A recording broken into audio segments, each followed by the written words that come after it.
This is an interview with Angela Mary Lawton, who is she says she's a born-again Christian. Would you like to... born-again Christian. You're not? Well, What would you say you was? I don't know. I would say born again. Born again means you probably stopped believing and then you believe again. I don't know. That's I not don't know. That's not what it means. I'm a newly practicing Christian again. So born-again Christian. Oh, I don't know. Okay. No, I don't know. I don't know what the different definitions are. Well, put the paper down for now. We'll just let everyone know that the paper she's holding is a letter. It's Philippians chapter 1 verses 12 to 26. I've given this just as a bit of a reminder of the thing we did last night. But before we get into that, I just want to ask you some questions about your religion and where your stance is at this time in your life. So you can go for it. I don't understand the question. Okay. Where are you on your journey through At life? the beginning. I don't know. I'm enjoying learning about the story and the journey that Jesus took. Okay. Do you think differently now than you have ever in your 50 whatever years on this planet? Yeah, I think so. Because I don't think I ever actually really thought about how Jesus became Jesus. Yeah. You think he was born, the baby in the what you call it. Yeah. And I don't think I ever actually realised that he wasn't always Jesus from the day he was born. I think I was quite shocked to find out that he'd only been Jesus for a few years. Yeah. Yeah.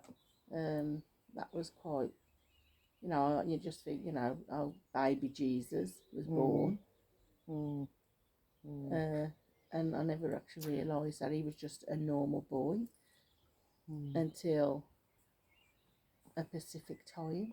And how do you feel about the resurrection? Did you understand the resurrection before? Do you understand it now? Yeah. So you understood who crucified him? Yeah. You knew who crucified him before? Yeah. Okay. Well, I might be wrong, but I think it was the Romans, or they might not have been called Romans then. I don't know what they was called. The Romans was part of that. So I don't know what they was called, the Pacific leaders. But Okay. So your journey now. Am you glad that you decided, or how did you come about starting your journey? Was you scared? Did you not realise you started the journey? I didn't go into it to do a journey. I went into it to have a free meal and a cup of coffee and a chat with people, and definitely got a lot more out of it than I was expecting. And where was this? Where? Yeah, where did you get this free meal and coffee? Oh, at the Holy Trinity in Odell. No, but what was you doing there? Oh, what do you mean? Oh, Alpha. Yeah, it was an Alpha course, and that was amazing. To be fair, I will do another one. Was it free? Did you have to pay anything? Just a donation, whatever you could afford. And was that for the course or for the meal? I think it was just for the meal and any other costs that may have occurred to do the meal. Was the meal nice? Oh, beautiful. What kind of food did you have? Just normal, traditional meals. Sometimes a little bit, unusual that you wouldn't probably normally eat. But usually just a nice, wholesome meal. Yeah. But now and again, they'd throw something in there that was like, ooh. And how was the people there? Was they beautiful, lovely? Was they like aliens? No. Lovely people. Was they like people that would hit you on the head with a Bible? No, they don't ram it down your throat at all. Okay. And did you feel pressured? No. You could actually felt comfortable. Oh, okay. To express your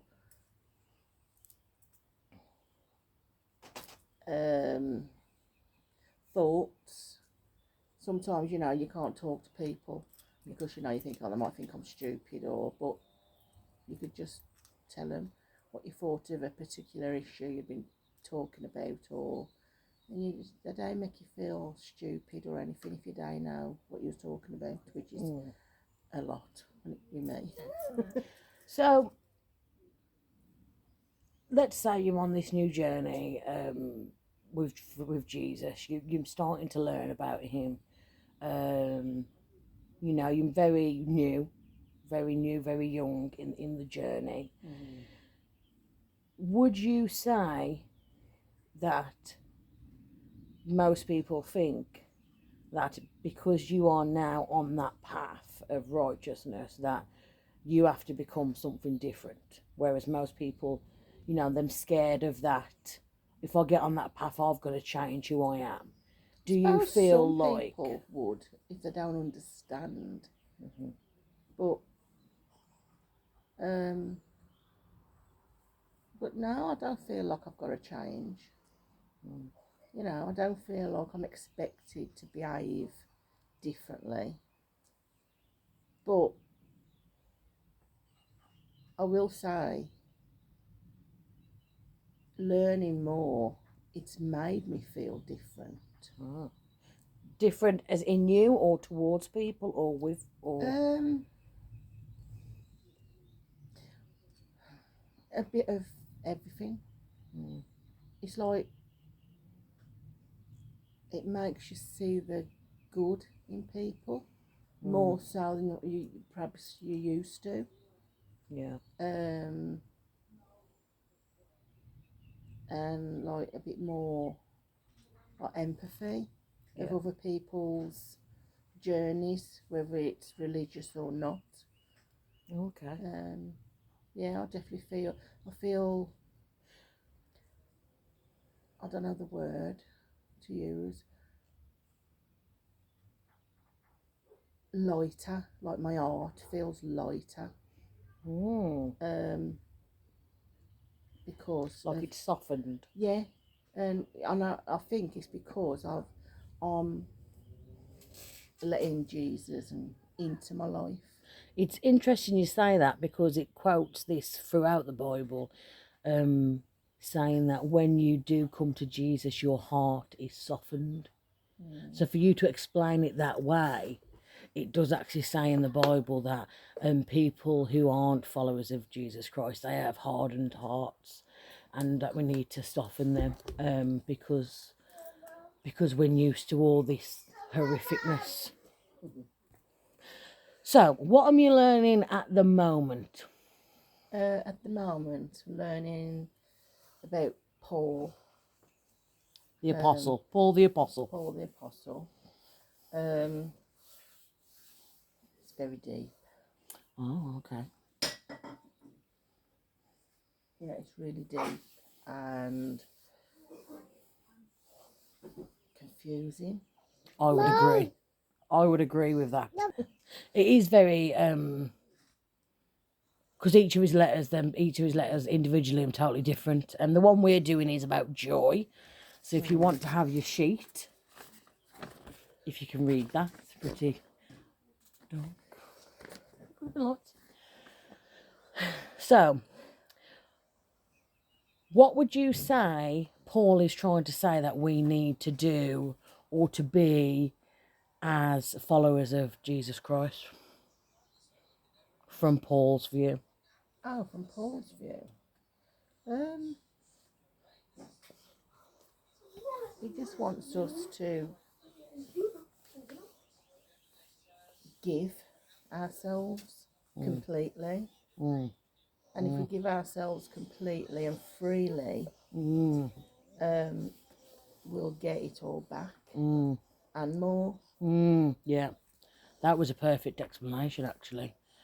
It really was. No, that was exactly it. No, that's exactly what he wants. He wants us to, because the joy will get back. yeah, What we yeah. give out, we'll get back. Yeah.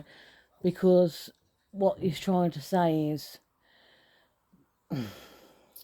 Paul's trying to say all of this wordly stuff, it's wordly stuff. You know, and I think that's what he's trying to say. And even when he's in such horror, like this letter you've got now, yeah. I mean, he's in jail. He's in a horrible place, yeah, but he's happy to be spreading the word. Do you feel confident that you spread the word? I don't particularly go out the way to spread the word, but I don't shy away from it, telling people that, you know, I'm learning about Jesus and God, and I'm doing courses, you know, and some people are like, oh, you know, you wouldn't think, you know, I don't know what they think you're supposed to look like if you're a Christian, I don't know. What do you think you're meant to look like if you're a Christian? Normal, just a normal person. Is that blinding you? Yeah, I mean, I was talking to a woman on holiday, she was like, oh, I went, you would never guess. So what? Why? Because I got a glass of wine in my hand. Yeah. Well, that's a good question. You know, none of us really know. But do you feel more comfortable around Christians than you do other people, or? No, I probably feel more comfortable talking about it because we all know where we're coming from. Yeah. But I mean, like a couple of months back, I had a really good conversation with a nurse in the hospital because she saw me the Bible, and you know, she was like, "Oh, you're a Christian." I went, "Well, not really." I went, I'm new. I'm new to it. I'm learning on what they call a new Christian or something like that. Anyway, and we was talking all the way while she was taking me to another ward. And when we got to the room, I was showing her that book that you left, and I said, "There's like a verse for each day," and we read it. Well, she read it, and she was like, "Oh my God!" She went, "That is me at this moment." And I went, "Well, if you look at them numbers, and then find them numbers in the Bible, you know, and and so we did that. We found it in the Bible, that, and she was like, and I said, I read it out to her, and she was like, "That makes total sense. That is me. That is me." And she was like blown away. So you say. And I told her that it was an alpha course I was doing, and she was really interested. You know. So you say you're a new Christian, you don't know what you're doing, but you was in hospital with a nurse who you didn't know, and you had yourself a little Bible lesson. You gave someone a Bible lesson.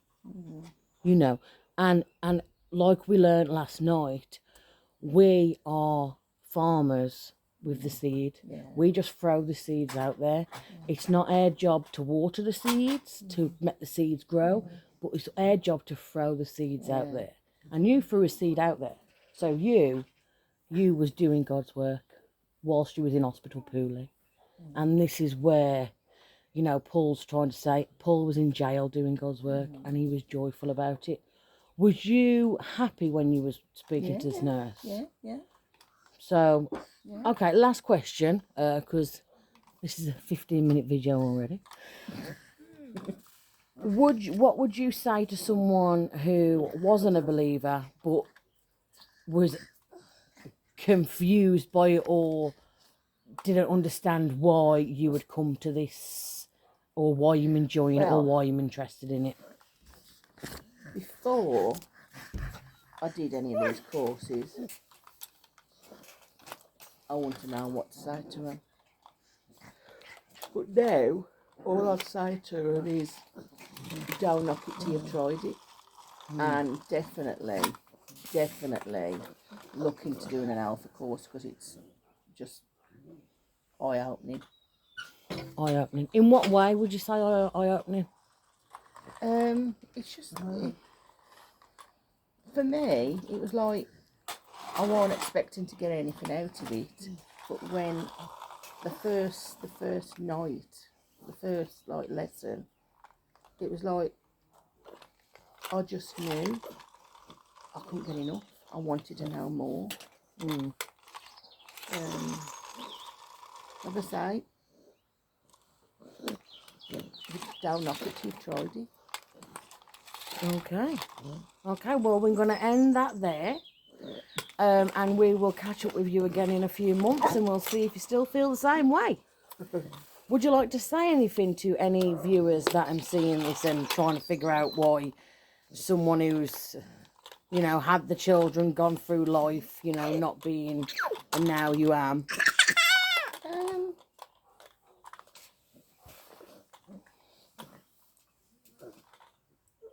I don't know.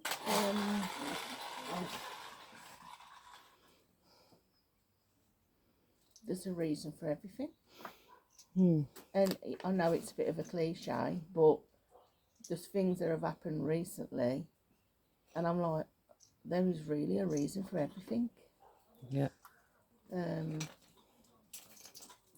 know, and you don't think of it until, you know.